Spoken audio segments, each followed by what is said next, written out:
Bon matin à vous tous. On est en ce beau dimanche matin, le dimanche 31 mai 2020.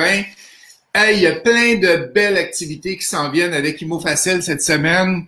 On a le lundi Stéphane Desjardins, qui est chroniqueur, journaliste pour Québécois, qui va venir nous parler de son dernier livre, Dépenser sans se culpabiliser. Fait que c'est ça qu'on va voir ensemble demain. Mardi, on va voir comment présenter un projet immobilier à des partenaires. Comment on fait quand tu as un beau projet puis tu veux inviter des partenaires embarqués avec toi puis tu sais pas trop comment ça marche? Ben, Marc Chouinard va nous présenter un des projets qu'il travaille dessus présentement et il va vous donner les techniques, comment ça fonctionne pour être capable de le présenter à des gens. On a samedi la formation immensément populaire du chalet locatif. Je vous le dis, même si on est en virtuel, on limite le nombre de personnes qui viennent à la formation parce que il y a beaucoup de questions qui sont là et on veut pas finir à minuit le soir, c'est qu'on limite la quantité, on va le redonner plus tard s'il faut, mais on a déjà beaucoup de réservations pour le samedi 6 juin et le 9 juin, un complément du chalet locatif, on s'en va avec Airbnb. Je vois qu'il y a beaucoup de gens qui rentrent un matin. J'ai Patrick, Karen, Christian Guillemette. Bon matin à toi. Nick, Patel, Linda Lemelin qui est avec nous un matin. Et aujourd'hui, j'ai la chance de rencontrer Patrick Ouellette. Patrick, tu m'intrigues un matin avec le titre de ta conférence. 48 heures par jour, hein? Pour un dimanche matin, ça va bien, ça part bien la semaine, ça. Ouais, j'ai bien hâte de voir comment tu vas réussir à nous montrer comment rentrer 2 jours dans une journée. Comme vous le savez, le dimanche, Patrice, les gens, on est plus du côté santé physique, santé morale. La semaine dernière, j'avais une personne spécialisée en TDAH, un psychologue qui est venu nous rencontrer. Fait qu'on vase pas trop d'immobilier aujourd'hui, mais on va vaser comment s'améliorer. Puis je pense que tu as des bons trucs pour nous autres aujourd'hui, hein? Ben écoutez, je pense que oui. J'aime toujours parler de ça. C'est un sujet, Ghislain, qui me passionne tellement. Ce que j'appelle la haute performance, la productivité. Moi, je parle beaucoup, évidemment, je suis un gars de l'automobile. Fait que je parle beaucoup des 4 carburants de la haute performance. Donc, le physiologique, le spirituel, le psychologique, puis l'intellectuel. Puis quand ces 4 carburants-là sont bien ajustés, ben ça donne de la haute performance. Ça nous permet justement d'accomplir dans une journée ce que les gens prennent 2 jours à faire. C'est pour ça que j'ai appelé mon entreprise 48 heures par jour. C'est un peu le résultat de mes 25 années comme gestionnaire avec mes équipes, qui m'a permis d'atteindre les hauts sommets dans le secteur de l'automobile. Parle-nous un peu de toi, qui es-tu, c'est quoi tes études, d'où tu viens, un petit gars de où? Un petit gars de la Côte-Nord, de Bécomo. En 84, je me rappelle, Brian Mulroney gagnait des élections, je pense Ron Maré, puis j'étais à l'Arena. C'est un moment, je pense que tous les gens de la Côte-Nord se souviennent, puisque ça a marqué, ça l'a mis Bécomo sur la map, comme on dit. OK, oui. Là-bas, j'ai grandi très jeune à Gagnonville, c'est une ville qui n'existe plus. On a déménagé à Bécomo par après. Puis j'ai fait mon cégep là-bas, puis par après... l'université, puis... Tu as étudié en quoi à l'université? Pardon? Tu as étudié en quoi à l'université? J'ai fait, écoutez, comme je regarde mes jeunes aujourd'hui qui se cherchent beaucoup, ben moi, j'ai fait partie de ces jeunes-là dans les années 80 qui se cherchaient beaucoup. Fait que j'ai fait un an à Chicoutimi, à l'UQAC, en génie géologique. OK. Puis je me suis rendu compte que les roches, c'était peut-être pas pour moi. Je suis allé complètement de l'autre côté de la traque. Je suis allé faire un bac en psychologie industrielle à Trois-Rivières. OK. Puis, je me suis rendu compte qu'il devait y avoir quelque chose entre les deux, entre la science puis l'art. Puis, je suis allé faire mon MBA. Puis, pendant que j'ai fait mon MBA, ben, je vendais des autos. Puis, je suis tombé dans la potion magique. J'ai payé mes études, dans le fond, en vendant des véhicules à Québec, chez Giguère, Pontiac, Buick. OK. J'ai commencé ma carrière dans l'automobile comme ça, puis depuis ce temps-là, ça fait 26 ans. Puis, écoute, j'ai touché à peu près à tous les postes, un conseiller en vente, directeur des ventes, directeur général des ventes, directeur général. J'ai été consultant pendant une dizaine d'années aux États-Unis, au Canada anglais. Fait que j'ai voyagé beaucoup, énormément, au point où, je te dirais, Ghislain, j'étais tellement drivé par la réussite. J'ai toujours été quelqu'un qui était axé. C'est pour ça que la haute performance, ça me fascine toujours, pas encore aujourd'hui, que je me suis perdu à un moment donné. J'ai passé proche tout perdre en 2005. Ma carrière allait vraiment bien. Ça fait une quinzaine d'années. J'étais bien établi aux États-Unis. Donc, ma conjointe était ici à Québec. On avait 3 jeunes enfants. Le dernier avait 1 an, 3 ans, 4 ans. Puis, on avait pris la décision, je ne sais pas pourquoi, en début d'année 2005, on allait se marier en septembre avec les 3 jeunes. Financièrement, ben, ça allait très bien, évidemment. Okay. Fait qu'on avait décidé qu'on s'achetait aussi la maison de nos rêves. Il fallait vendre la maison. Puis monsieur, ben, il était où? Ben, lui, il était parti tout le temps, puis il travaillait, puis il focusait sur sa carrière. Fait que tu peux t'imaginer 3 jeunes enfants à la maison. Moi, je suis parti tout le temps. Il y a le mariage organisé, il y a la vente de la maison organisée, il y a l'achat de l'autre maison à finaliser. Fait que quand je suis arrivé à la maison en mai 2005, un samedi matin, je me souviens très bien, j'ai pris la poignée de la porte, je l'ai ouvert. Ma conjointe était assise dans les marches de l'escalier. Les 3 enfants étaient avec elle. Ma conjointe, c'est une anglophone, elle m'a regardé et elle m'a dit « That's enough. Game over. » OK. Puis dans ce moment-là, Ghislain, là, quand c'est arrivé, là, c'est comme si tout ce que je m'étais imaginé, tous les rêves que je m'étais fait, en l'espace d'une fraction de seconde, ils étaient détruits. J'ai été obligé de tout reprendre ça, puis de reconstruire ça avec des nouveaux paradigmes, me défaire de cette folie-là que le succès et la réussite, ça passait par ma carrière uniquement. C'était un moment charnière dans ma vie parce que ça m'a amené à développer justement ce que j'appelle aujourd'hui la méthode 48 heures. C'est de se bâtir, d'avoir une vue d'ensemble beaucoup plus grande sur sa vie. Puis quand on est un peu workaholic, si on peut dire, puis drivé par des résultats, puis tout ça, bien souvent on va mettre en jeu ses relations. On va mettre en jeu aussi sa santé, donc son intégrité physique. C'est de réussir, comme tu le disais si bien, Ghislain, comment est-ce qu'on arrive à joindre ces 4 carburants-là pour que ça tienne la route, tout ça, pour qu'on atteigne ces résultats professionnels, qu'on réussisse sa vie personnelle, puis qu'en faisant ça, on devient une source d'inspiration pour les autres. Fait que c'est un peu comme ça que j'ai bâti le reste de ma carrière. Puis le 48 heures est parti en 2005? Ouais, le 48 heures, non. Le 48 heures, dans le fond, c'est plus la méthode que j'ai développée. 2005, suite à cet événement-là, bien évidemment, je ne pouvais pas continuer à voyager 8 mois par année. Fait que je suis devenu directeur général pour un concessionnaire, pour 2 concessionnaires ici à Québec. Les concessionnaires ont été rachetés par un groupe japonais.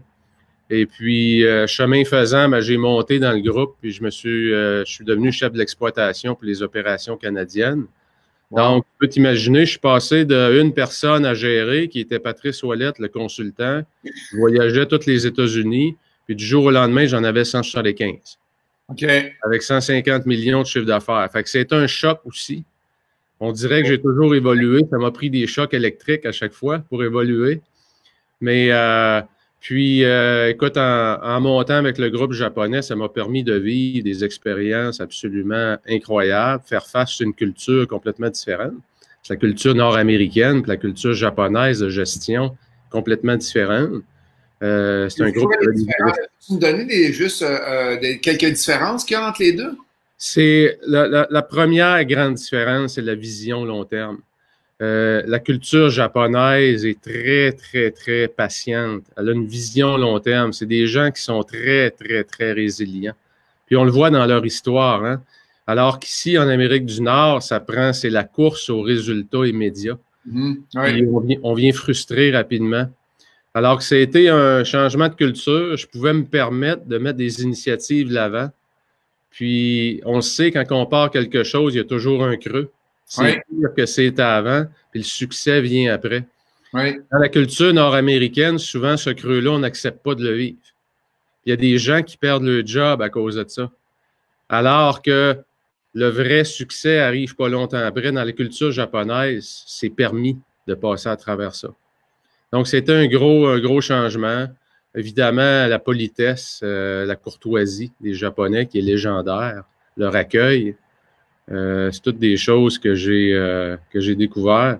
Une chose en particulier, Ghislain, qui m'a toujours frappé, c'est que le père de la famille, qui est l'instigateur, qui est parti du Japon après la Deuxième Guerre mondiale, il est parti en Amérique du Sud. Puis, il a réussi à obtenir là-bas la distribution des produits Toyota. Ah oui? Ouais. Puis, écoute, c'est rendu gros, leur entreprise, une multinationale qui a zéro dette. C'est vraiment bâti à l'ancienne. Et puis, lorsqu'il est arrivé, il nous racontait, le père, qui fait penser un peu à monsieur dans Karate Kid. Là, oh, oui, Daniel, non, c'est Daniel San, je ne me rappelle plus comment il s'appelle. Ouais. Oui. Puis, il disait qu'en Amérique du Nord, tu sais, on fait passer les actionnaires en premier. C'est une pyramide, hein? Les actionnaires en premier. Après ça, les employés. Puis après ça, les clients. Puis dans la culture japonaise, ben, c'est une pyramide inversée. C'est que c'est les clients qui ont la priorité. C'est les employés en deuxième. C'est la communauté après. Puis c'est les actionnaires après. Fait que c'est une pyramide inversée. Fait que ça apporte un style de gestion complètement différent. Ça veut dire que souvent, on va dire, ben, si tu prends soin de tes employés, ils vont prendre soin de tes clients. C'est vrai en partie, mais tu es probablement mieux de prendre soin de tes clients en premier. Puis après ça, assurer que les besoins des clients sont bien ciblés. Après ça, prendre soin de tes employés. Fait que c'est une pyramide inversée. C'est M. Miyagi que Jean nous dit. Miyagi. M. Miyagi, exactement. C'est le même profil. Dans le cas qu'on parle, c'est M. Toyotoshi, évidemment. Donc, ça a été une super belle expérience de vie, Ghislain. J'ai été avec ce groupe-là jusqu'en 2018, fin 2018. Puis fin 2018, ben, j'ai pris la décision après 12 ans, puis après avoir aussi tenu le groupe comme chef de l'exploitation. Donc, je t'ai appelé beaucoup à aller en Ontario, parce que je m'occupais des... fait que j'avais l'impression de revivre un petit peu ce qui m'était arrivé en 2005. Parce que j'étais parti souvent. Fait que c'est sûr qu'aujourd'hui, si je referais ce travail-là aujourd'hui, avec ce qu'on vient de vivre, ce qu'on vient de réaliser, qu'on peut faire tellement de choses sans être présent physiquement. Oui. Écoute, mon horaire et ma structure de travail serait totalement différente. Mais c'est une, comme on disait tout à l'heure, Ghislain, c'est une des belles... dans toutes les crises, dans tous les grands changements qu'il y a toujours des super belles opportunités. Puis aujourd'hui, moi, je vois la crise un peu du COVID comme une espèce de catalyseur qui a fait accélérer vraiment des changements, particulièrement dans l'automobile, qui est une industrie de dinosaures. Il ne faut pas se le cacher, là. Les concessionnaires, on évolue très lentement. Et on essaie le plus possible de garder en contrôle les processus. On n'a jamais voulu trop donner de pouvoir aux consommateurs. Là, tu es en train d'agacer Patrice avec la technique. Là, les gens commencent à me demander, hey, c'est quoi la technique finalement? C'est quoi la méthode? On a hâte de savoir la méthode. Parle-nous de ça, Patrice. C'est quoi le principe? Comment ça fonctionne exactement? La méthode 48 heures, dans le fond, ce qui m'a amené à faire le ménage dans ma vie, puis à dire comment je vais y donner du sens puis une direction. J'ai un graphique, peut-être, Ghislain, si on pourrait partager. Fait qu'est-ce que je vais faire? Je vais partager le graphique. Mais je vais être obligé de me retirer pour que le graphique vienne gros pour tout le monde. Fait que présente-le, puis après ça, je vais revenir. Je pourrais pas répondre à tes questions, mais je vais revenir. D'accord? Oui, absolument. C'est bon. Fait que je me cache, puis je te laisse aller. Cache-toi pas trop longtemps, là, Ghislain. On veut t'avoir avec nous autres. La méthode 48 heures, dans le fond, de façon très simple, c'est un système qui a un système de défense que j'appelle simplifié, priorisé. Puis le système d'attaque, c'est là lorsqu'on se met dans l'action. Alors, comment est-ce qu'on arrive, dans le fond, en une journée, à doubler son impact? Parce que c'est ça qu'on veut faire, dans le fond. On veut générer à chaque jour 2 fois plus de valeur que la plupart des gens. C'est comme ça vraiment qu'on réussit à amener sa performance à un autre niveau. Donc, simplifier, prioriser, ça veut dire quoi dans la vraie vie? Simplifier, prioriser, c'est faire le ménage dans ses priorités, c'est faire le ménage dans sa mission de vie, c'est déterminer c'est quoi ses valeurs et ses croyances. Donc, c'est ces 4 grands axes-là que dans mon livre ou le planificateur que je vends, qui s'appelle la méthode 48 heures, donc, il y a des exercices qui vous permettent de vraiment clarifier quelle est votre mission.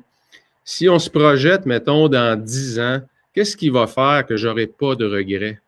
Qu'est-ce qui va faire que je vais vraiment être satisfait de la vie que j'ai accomplie? Ça, pour moi, connecter avec sa mission à tous les jours, c'est le fondement même d'avoir un alignement entre ses objectifs, ses valeurs et les actions qu'on pose à chaque jour. C'est tellement fondamental parce que c'est ce qui fait qu'on ne se ramasse pas à la fin de la semaine en se disant « J'ai tellement couru cette semaine, mais j'ai l'impression d'avoir rien fait. » Et puis, ça m'arrivait souvent avant. J'avais souvent cette impression-là de courir, accomplir beaucoup, mais dans le fond de moi, il restait un vide. Il y avait quelque chose qui n'était pas connecté. Et puis, c'est ce qui fait que je me suis perdu. Je me suis perdu un peu trop dans ma carrière. J'en ai oublié ma santé, j'ai oublié ma conjointe, j'ai oublié mes enfants dans ça, parce que j'étais tellement unidimensionnel sur ma carrière.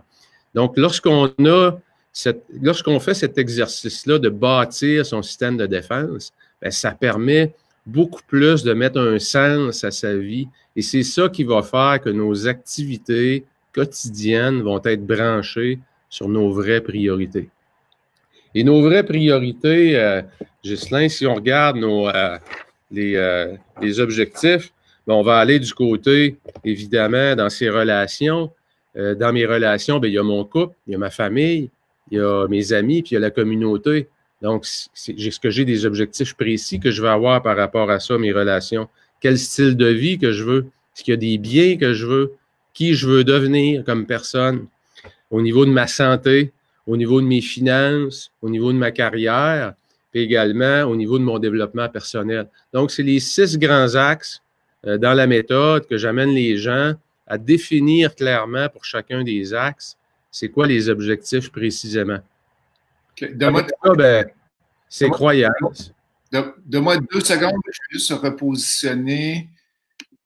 On va se repositionner comme il faut. Excellent.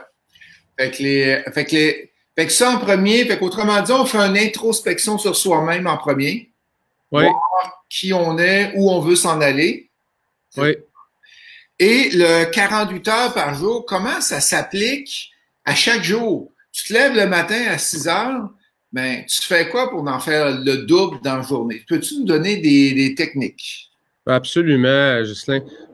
Je pense que ce qui est le plus important, puis juste peut-être faire une petite introduction, Ghislain, je fais souvent faire l'exercice aux gens de leur dire, si, mettons, ton supérieur immédiat ou si tu serais pris à cause de tes entrepreneurs, donc tu es ton propre boss, puis tu peux juste travailler 1 heure par jour. Tu peux plus travailler 8 heures ou 10 heures, tu peux juste en travailler 1 heure, puis tu veux presque pas que ça ait d'impact sur tes performances. Qu'est-ce que tu vas faire pendant ton heure? Hey, on arrête là. On pose la question aux gens. Il y a plusieurs personnes qui sont en ligne présentement. Okay. C'est quoi? On répète, on explique un peu plus en détail, puis je veux que les gens répondent. Je vois plein de gens là, qui rentrent.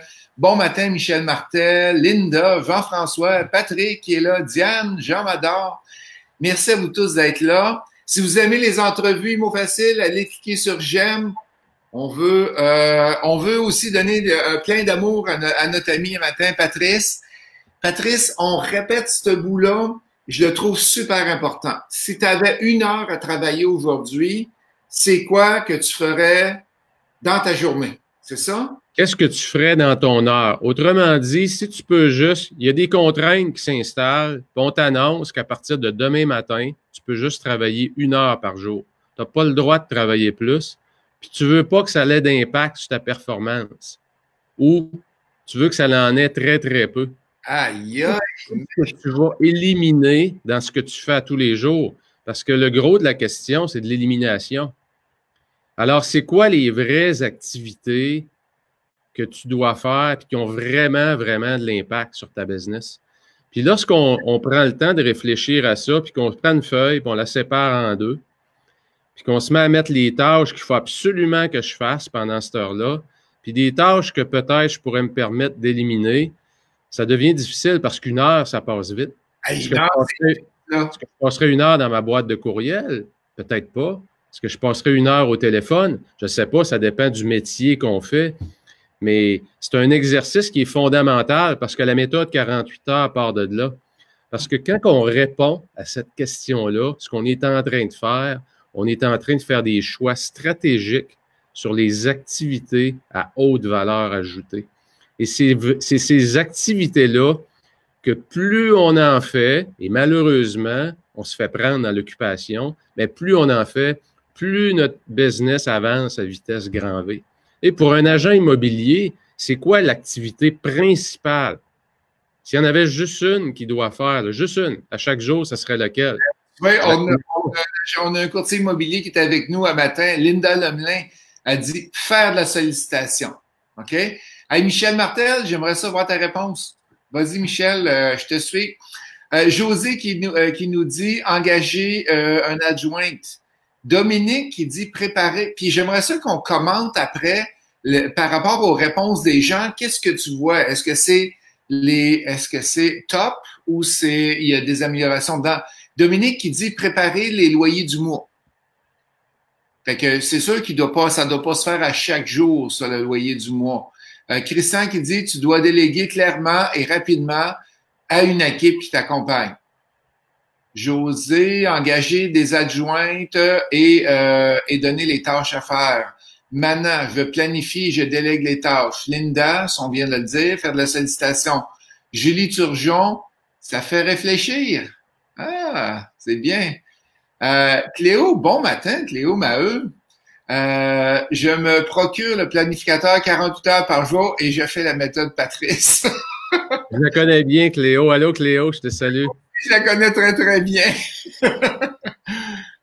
Jean Mador, travailler 1 heure et payer pour 8. Jean-François, prendre soin des employés.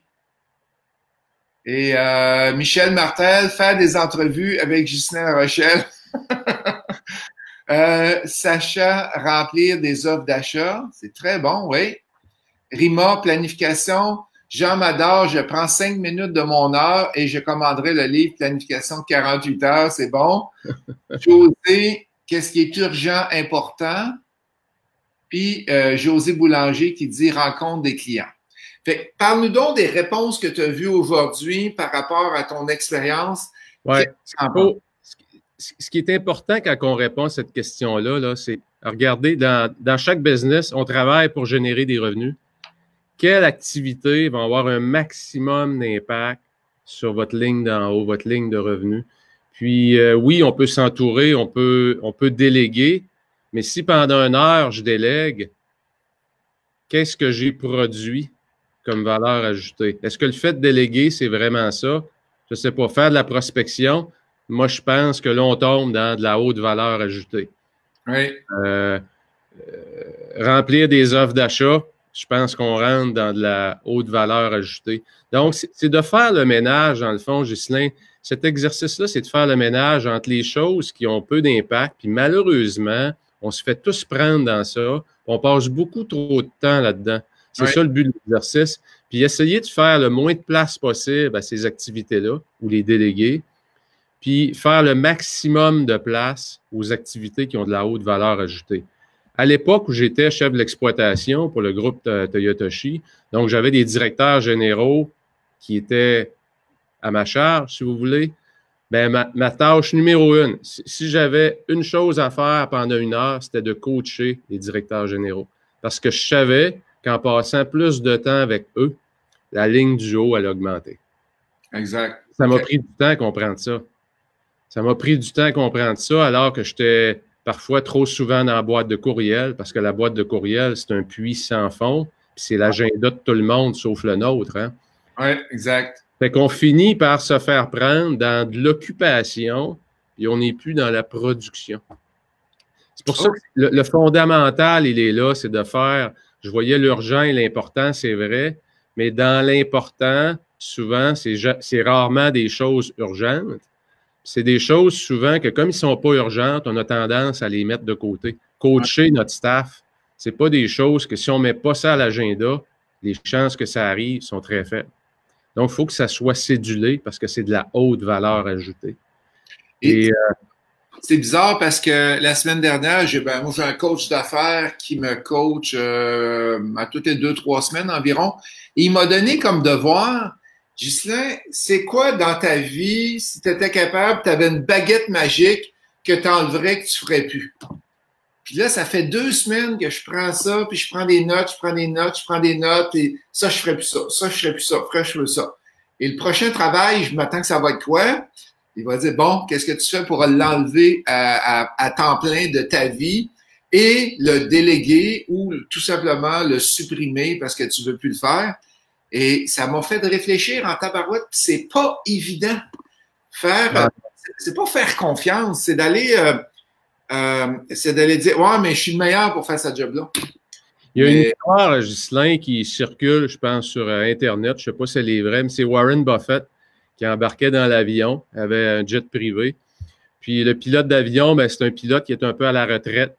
Puis quand il a vu Warren Buffett embarquer, ben, il est allé le voir pour parler. Puis il racontait à Warren Buffett qu'il était un peu insatisfait de sa vie. Il n'avait pas atteint ce qu'il aurait vraiment voulu. Puis Warren Buffett, il a dit, écoute, il dit, pendant le vol, il dit, prends une feuille, puis il dit, écris-moi les 25 choses que tu aimerais qu'il arrive d'ici à ce que tu sois plus sur la Terre. Puis il dit, viens me voir avec ça. Fait que il se met à écrire, puis il écrit, puis il en prend 25. Un coup qu'il arrive avec sa liste à Warren Buffett, Warren, il dit, maintenant, tu vas en choisir 5. Parfait, fait qu'il en choisit 5. Puis il dit le reste, tu mets ça à la poubelle, tu touches plus jamais à ça tant que tu n'as pas accompli tes 5. C'est un peu de ça qu'on parle, hein? Ouais. C'est d'arriver à éliminer un paquet de choses qui retardent notre progression, qui retardent notre performance.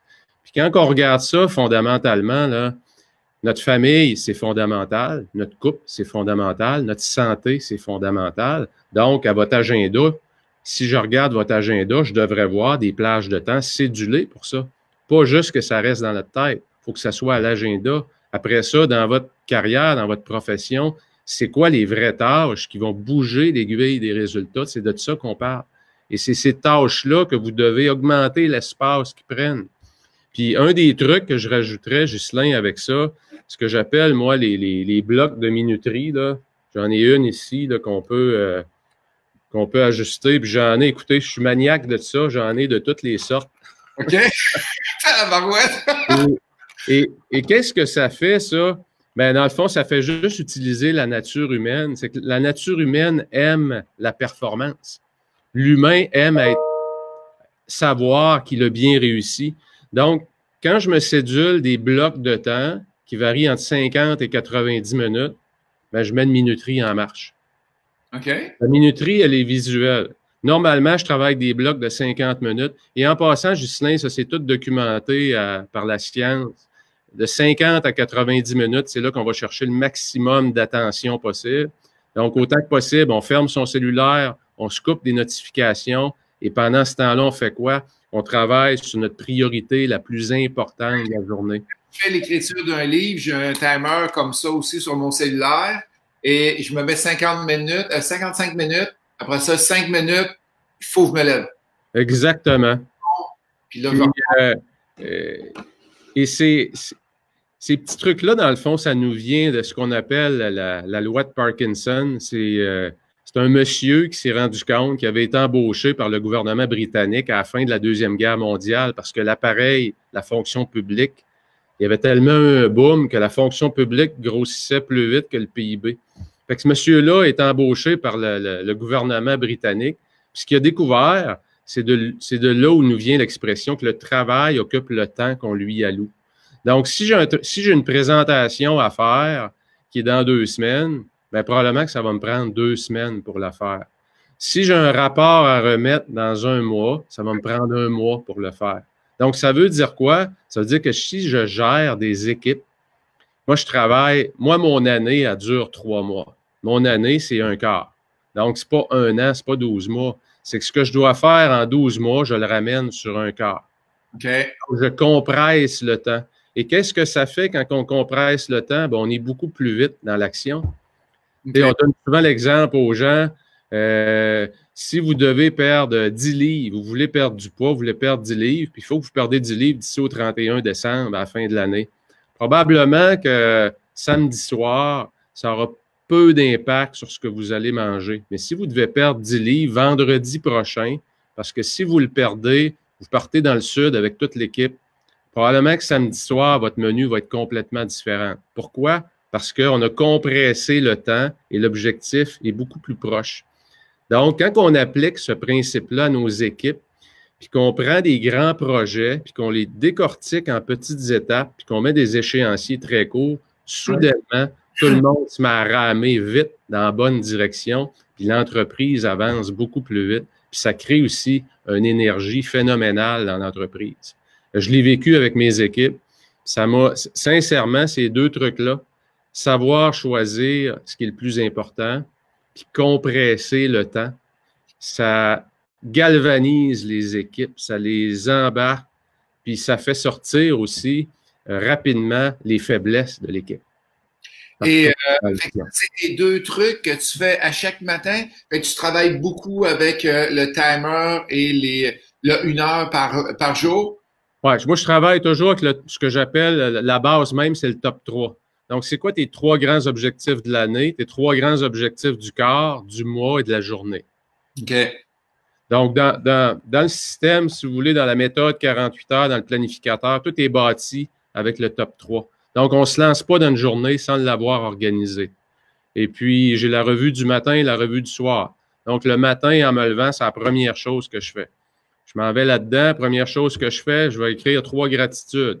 Pourquoi? Parce que je veux mettre mon psychologique tout de suite axé sur des choses positives, les choses simples de la vie qu'on oublie, puis qu'on finit par se faire prendre dans l'occupation. Donc, je commence avec ça. C'est tout bien défini dans la méthode. Je définis qui aujourd'hui doit me voir sur mon meilleur jour. C'est qui cette personne-là? Donc, en 15 minutes le matin, c'est comme si j'ai terminé ma journée. J'ai revu au complet toute ma journée. Oprah Winfrey dit souvent que ce qui a été le plus utile dans sa carrière, c'est de bâtir de l'intention dans chacune de ses activités. Ben, dans le fond, quand on prépare sa journée, puis on regarde, exemple, à 10 heures, j'ai une rencontre avec Ghislain, mais qu'est-ce que je veux accomplir exactement? C'est quoi mon objectif? Et lorsque l'intention est très forte, puis que je rentre dans chacune de mes activités, mon focus est beaucoup plus développé. Je suis beaucoup plus performant. Je suis beaucoup plus à l'écoute aussi des gens. Et c'est ce qui fait que nos journées ont énormément de valeur. Nos journées, parfois, ils ont plus que 48 heures par jour. Ils peuvent en avoir 72. Parce que à chacune des activités que je fais, je vais doubler mon impact. Je vais augmenter la valeur. À cause de l'intention. Mais tu fais ça quand même. Mettons qu'on a un meeting ensemble à 10 heures. Puis, l'intention, on va dire n'importe quoi. C'est de faire du partenariat. OK? C'est de faire du partenariat. Mais, fait que toi, tu écris ça dans l'agenda directement? Oui. Moi, je vais mettre tout de suite, c'est important. Quand on rentre dans un meeting, c'est une règle. C'est quoi l'objectif du meeting? Et si vous voulez avoir un bon exercice que j'ai fait tellement souvent, rentrez dans un meeting, apportez-vous un petit bloc de post-it et demandez à chaque personne, sans avoir commencé le meeting, d'écrire sur le post-it de façon confidentielle c'est quoi l'objectif. Prenez chacun des post-it et lisez-les à voix haute. Vous n'avez pas besoin de nom là-dessus. Vous allez tomber sur le derrière de voir que tout le monde rentre dans un meeting avec un objectif complètement différent. Il n'y a pas d'objectif commun. Alors, comment vous voulez vous lancer dans un meeting quand il n'y en a pas un qui arrive là avec la même perception? Donc, d'établir, on a combien de temps pour arriver à quelle mission? On a 30 minutes aujourd'hui, puis je veux qu'on arrive à un partenariat sur tel sujet spécifique. Soudainement, le focus s'en va. Comme on parlait tout à l'heure, on a 1 heure dans notre journée, c'est quoi qu'on doit accomplir? Donc, c'est le même principe. C'est qu'on va décupler, parce que tout est clair, on a beaucoup d'intentions dans chacune de nos activités, c'est de décupler le temps qu'on va faire. Excellent. Puis, donc, on parle d'un meeting pour un projet, par exemple, c'est spécifique, voici l'objectif. Oui. Si on parle d'un meeting de direction qui a peut-être 20 sujets, on parle des ventes, on parle de plusieurs choses à travers. Est-ce que tu as un objectif commun pareil ou l'objectif, c'est suivi des ventes de la semaine ou suivi des dépenses de la semaine? Ou comment tu le vois, le meeting de direction? Ben, un meeting de direction, c'est sûr qu'il faut que ça soit. Moi, je travaille beaucoup avec ce que j'appelle des indicateurs de performance prédictifs. Okay. Souvent, ce qu'on va faire dans les meetings de direction, c'est qu'on va regarder le passé. Oui. On va sortir des chiffres du passé.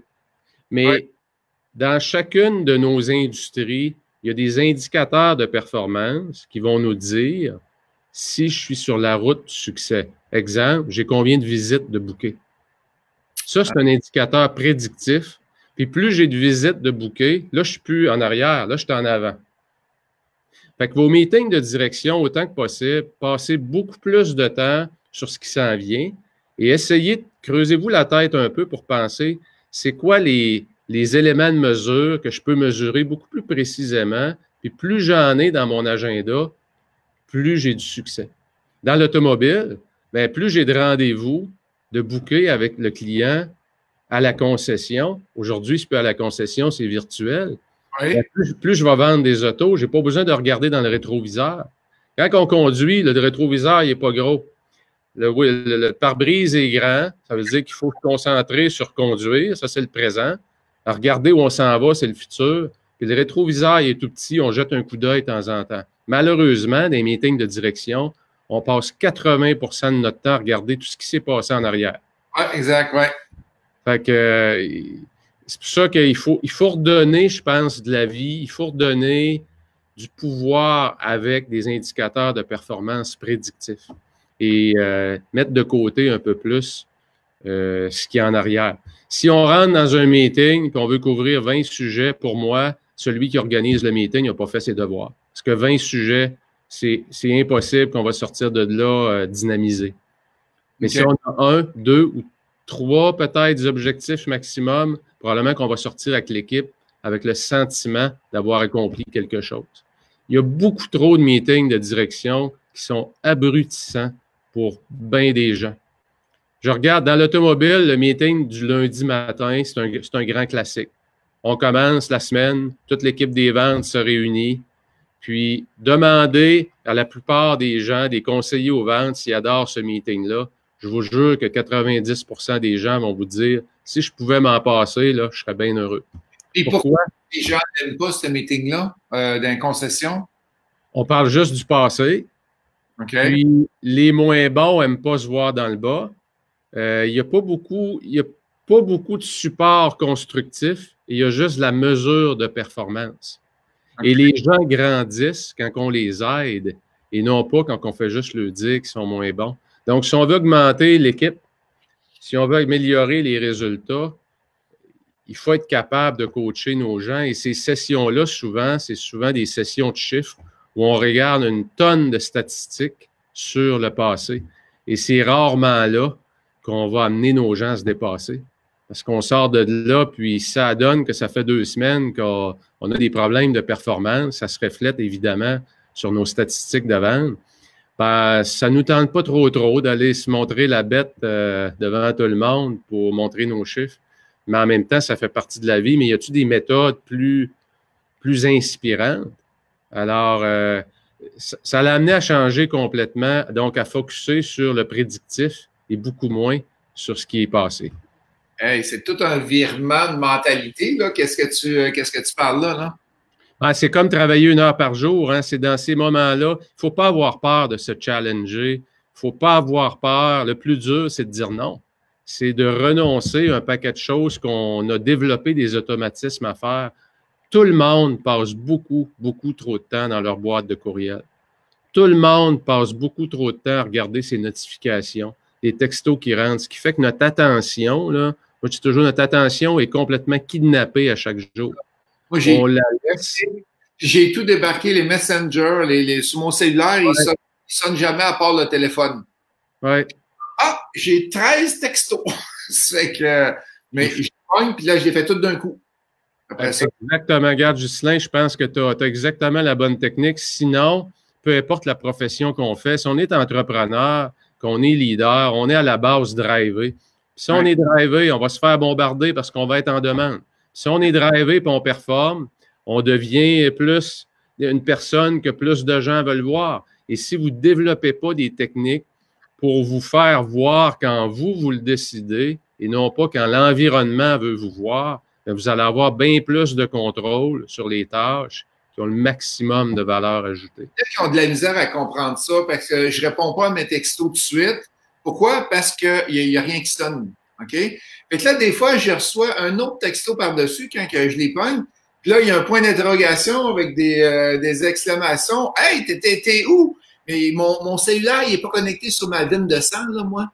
Il est à côté, puis même quand je suis en réunion de clients, je le prends et je le donne à mon adjoint, je ne veux pas le voir. Si je le vois, je perds la concentration avec le coaching ou le client que je rencontre. Oui, puis c'est de bien. C'est pour ça que d'avoir. John Maxwell dit toujours, il faut avoir du think time. Hein? Il faut avoir du temps dans notre semaine, une couple d'heures où on se garde du temps. Pourquoi? C'est du temps pour réfléchir, pour penser. Et de réfléchir dans votre travail, qu'est-ce que je peux faire pour essayer d'éliminer ces distractions-là et mieux les gérer? Parce que s'il y a beaucoup de gens qui veulent me rejoindre, il y a probablement des gens dans ça aussi que ça va avoir un impact sur mes revenus. Donc, il faut que je m'en occupe. Mais en même temps, il faut que j'aille du temps pour travailler sur les choses qui génèrent le maximum de valeur ajoutée. Je me rappelle, Ghislain, quand je suis rentré comme directeur général chez Boulevard Toyota, écoutez, l'entreprise vendait 4000 autos par année. C'est une grosse entreprise, 150 employés. Puis, j'étais bombardé de courriels, j'étais bombardé de téléphones. Les technologies, Messenger, tout ça, c'était peut-être moins il y a une dizaine d'années, 12 ans à peu près. C'était pas aussi important que ça l'est maintenant. Fait que ce que j'ai fait, j'ai changé mon message vocal où je le dis en français par en anglais, parce qu'évidemment, à cause de ma situation, je travaillais dans les deux langues. Puis, j'invitais les gens pour une réponse rapide à m'envoyer un courriel. Puis, j'appelais mon courriel dans le message vocal. Mon message vocal, Ghislain, durait à peu près 3 minutes. Quelqu'un là, qui passe à travers ça, là, d'un, il va comprendre une chose, c'est que s'il veut me rejoindre, il est mieux de m'envoyer un courriel, pas me laisser un message vocal. Fait que j'ai baissé mes messages vocaux d'à peu près 80%.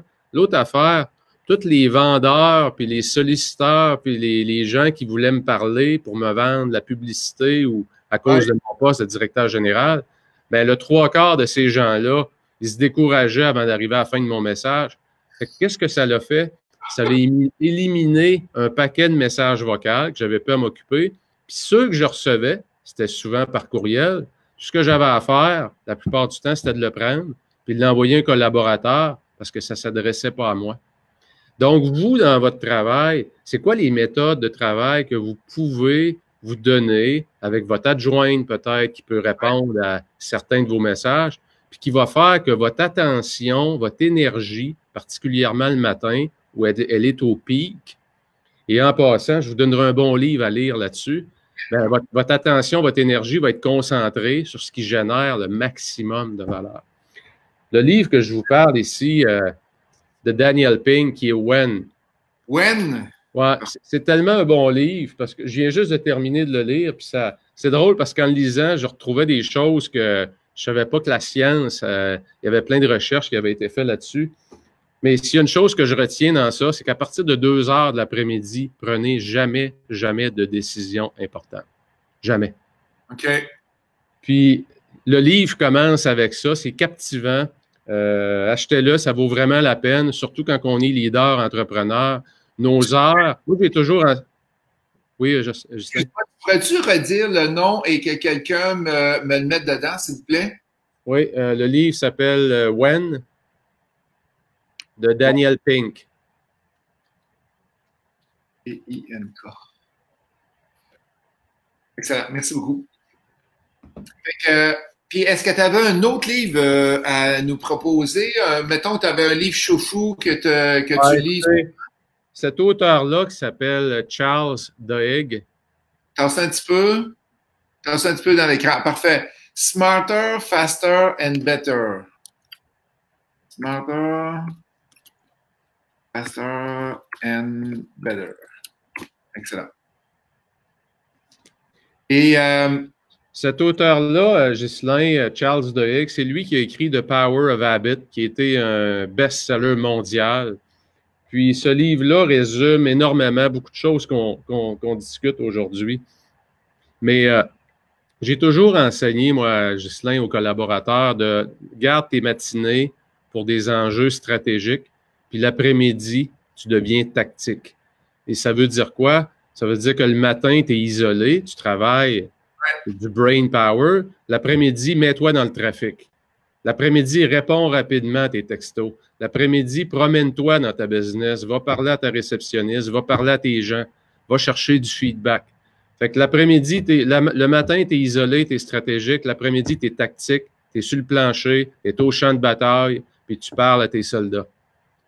Fait que c'est un peu de la façon dont j'ai toujours structuré mes journées. Fait que ça donne beaucoup de rythme, ça donne des journées très axées sur l'action, mais ça donne surtout le sentiment que quand l'heure du midi arrive, j'ai déjà terminé ma journée. L'après-midi, je peux la donner au complet. Parce que ce que j'avais à produire, là, il est produit pour tout le matin. Par bloc d'heure. 3 blocs de 50 minutes. OK. On a Danny qui dit « J'ai travaillé comme représentant des ventes pharmaceutiques durant 15 ans et je suis tellement d'accord ce matin avec les meetings des ventes. » Michel Martel qui nous dit « Super bon conseil, merci. » Robert Forcé qui dit « Temps pour réfléchir et temps pour méditer aussi. » On en manque. Oui. Après ça, on a Nadine. « Wow, super entrevue, merci. Gratitude pour la journée. » Qu'est-ce qu'on a d'autre?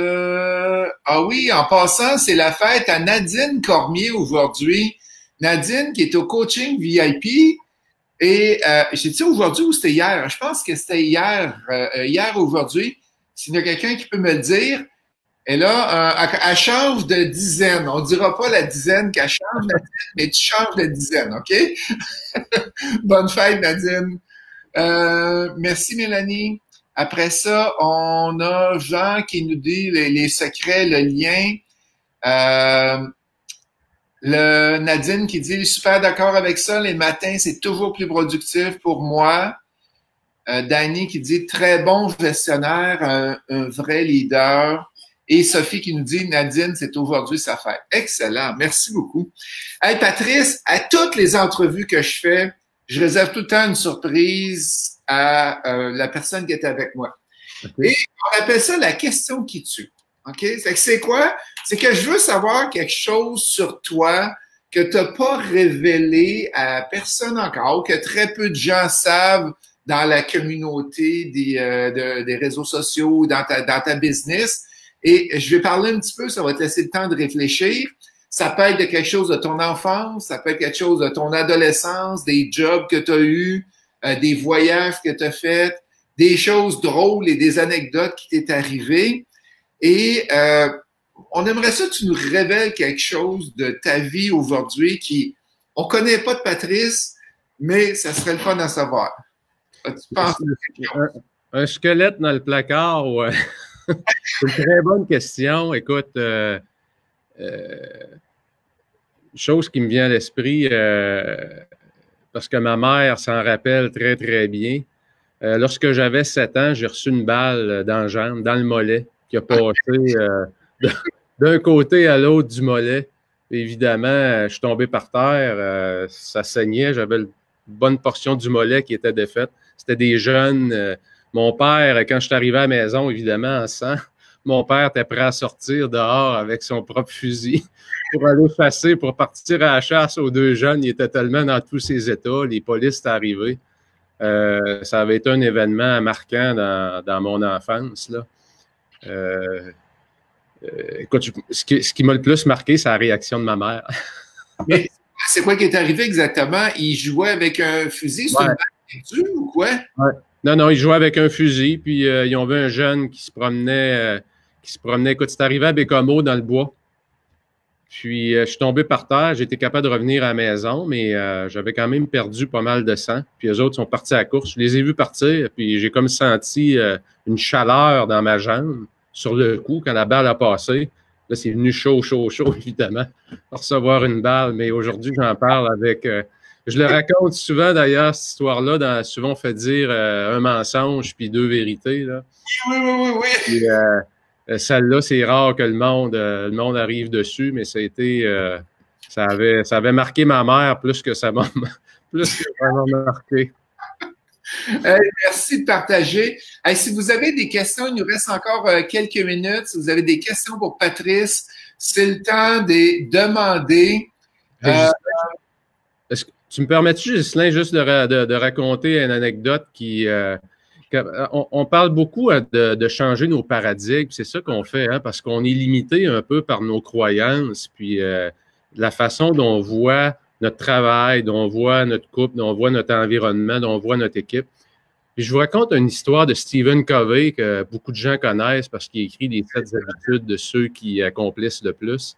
Stephen Covey était dans le métro de New York un dimanche matin, il était 5 heures du matin, rentre dans le métro, puis il y avait une dame qui était assise, évidemment, une vieille dame qui était assise pas loin de lui, puis il arrête une station, il y a un père qui rentre avec 3 jeunes garçons, puis les 3 jeunes garçons sont hyper bruyants, ils crient, ça donne des coups de pied partout, ça se bat entre eux autres, puis Stephen Covey voyait que la vieille dame était vraiment dérangée par ça, fait qu'il prend son courage à 2 mains, il se lève debout, il va voir le père, puis il dit au père, il dit, écoutez, ça serait-tu possible de peut-être essayer de contrôler vos enfants un peu plus? Puis le père regarde Stephen Covey, puis il dit, écoutez, il dit, excusez-moi, mais il dit, on arrive à l'hôpital, puis ils viennent de perdre leur mère. Aïe, aïe. Soudainement, notre vision du père puis des enfants est complètement différente. Ben, c'est ça un changement de paradigme. C'est ça que vous devez faire dans votre travail. C'est d'arriver à voir qu'il y a un déclencheur qui fait que votre travail, soudainement, votre couple, votre famille, vous avez une vision qui est complètement différente. Et c'est là qu'on va vous tomber dans un autre mode de performance. C'est en attaquant ces vrais paradigmes-là. Je trouve tellement que cette histoire-là, elle est représentative du changement qu'on doit avoir. Et il n'y a pas une meilleure opportunité que la crise qu'on vient de vivre.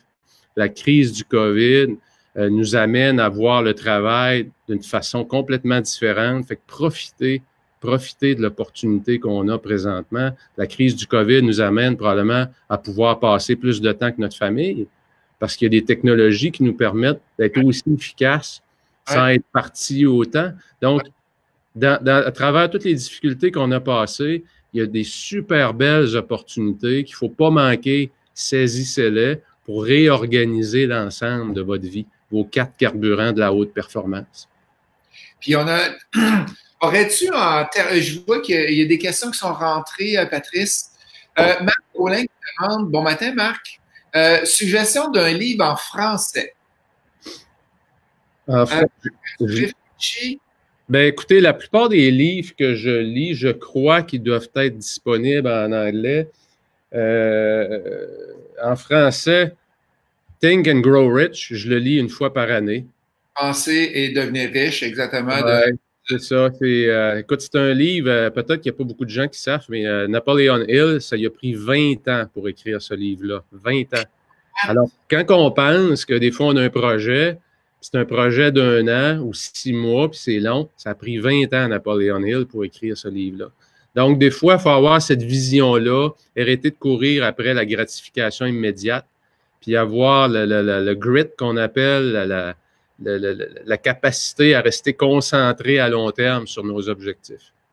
Moi, c'est un livre que j'adore parce qu'il y a beaucoup de choses dans ça. Il y a sa famille, il y a les difficultés avec son enfant, puis il y a le processus pour avoir du succès, ça part d'une idée. Puis cette idée-là, cette vision-là qu'on a, cette mission de vie qu'on a là, bien, se traduit finalement par des comportements qui se reflètent dans un agenda, qui sont des actions. Donc, ça rejoint beaucoup, je trouve, ce que moi j'appelle la méthode 48 heures. Quelque part, toutes ces méthodes-là se ressemblent un peu tous, mais c'est dans l'exécution que la différence va se faire. On a une question qui nous vient de Steph. Elle demande, et il y a d'autres personnes qui l'ont posé aussi, est-ce que tu fais du coaching privé d'entrepreneurs? J'en fais en groupe, particulièrement dans l'automobile. J'ai un produit qui s'en vient aussi plus grand public, donc qui est moins spécialisé parce que j'ai fait carrière dans l'automobile. Oui, j'ai quelque chose qui s'en vient pour répondre à la question. J'ai vu une question par rapport au côté militaire. Depuis 4 ans, je suis colonel honoraire pour l'aviation royale canadienne. Donc, on est 61 colonels honoraires.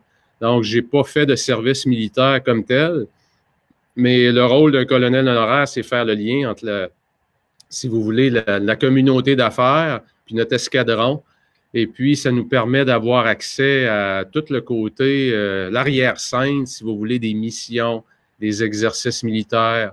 Ce que moi, j'appelle, pour réussir, d'avoir la créativité de l'entrepreneur puis la discipline du militaire. Puis quand on mixe les deux ensemble, qu'on est hyper créatif face à des problèmes, puis qu'on a une belle discipline puis une éthique de travail, bien, ça fait des journées hyper productives. Donc, ça m'a permis d'avoir accès à ce côté militaire-là, puis pouvoir agir comme mentor aussi auprès des jeunes officiers. C'est des beaux mandats, c'est des mandats de 3 ans que j'adore. C'est un peu, quand je parlais de mes objectifs tout à l'heure, dans mes relations, redonner à la communauté, pour moi, c'est important. Ça fait partie de ma mission de vie. Mais mon poste de colonel honoraire, c'est un peu cette dimension-là de ma vie, qui est de redonner à la communauté ce que la communauté m'a donné. Fait que c'est un super beau mandat.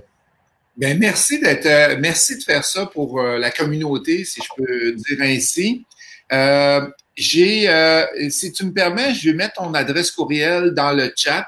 Oui. Si les gens veulent avoir plus d'informations sur ton groupe de coaching, comment tu fonctionnes, Absolument. si tu veux avoir de l'information sur ton livre, je pense que tu as une promotion sur le livre avec ImoFacile aujourd'hui. C'est quoi tu nous annonces? Oui, si vous allez sur mon site, dans le fond, qui s'appelle 48heurparjour.com, 48, le chiffre 48, puis heure par jour avec un S, le heure, vous allez voir le planificateur est en vente là.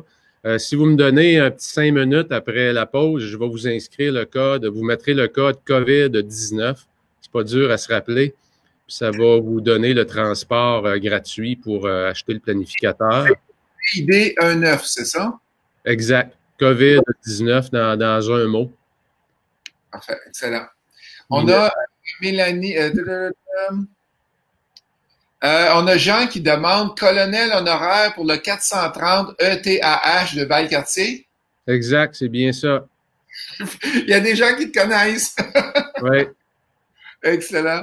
Mélanie, si je comprends bien le principe de 48 heures, c'est qu'en travaillant sur les actions à haut rendement, on peut mettre de côté les actions superflues et se libérer du temps pour les autres sphères de notre vie.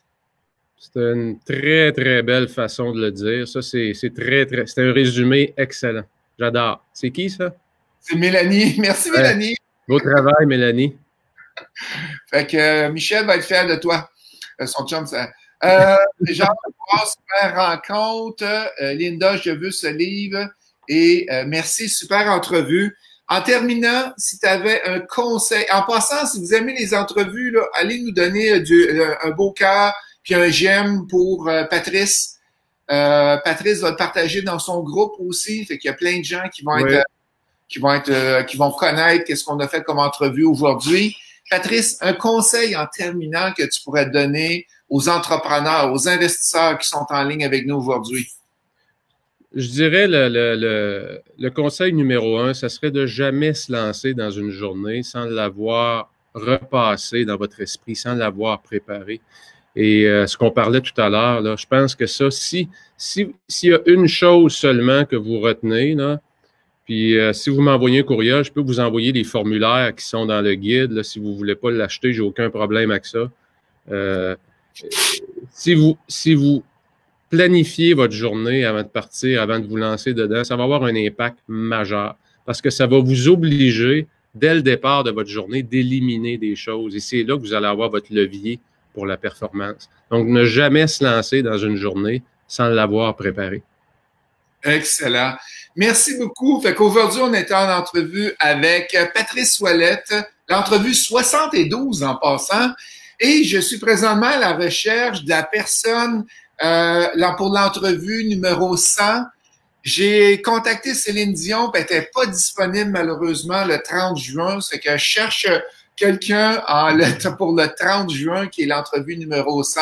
Si vous avez des personnes dans mon entourage qui pourraient faire l'entrevue 100. Et ici, Justin Larochelle, d'imofacile.ca. Toujours un plaisir de vous avoir avec vous. Merci, Patrice, d'avoir été avec moi un matin. Les gens ont adoré. Je vois plein de beaux commentaires, plein de cœurs qui rentrent aussi. C'était un plaisir de t'avoir avec moi. Ghislain, c'est un plaisir, puis merci pour ton dynamisme. Tu es une personne inspirante aussi. Je sais que tu es très, très, très impliqué. Puis écoute, ce que tu fais là, c'est redonner aux gens, hein. Moi, je te lève mon chapeau. Merci beaucoup. Merci. Reste avec moi, Patrice. Je vais arrêter le live pour tout le monde. Excellent. Merci et bonne semaine à tous. Bye.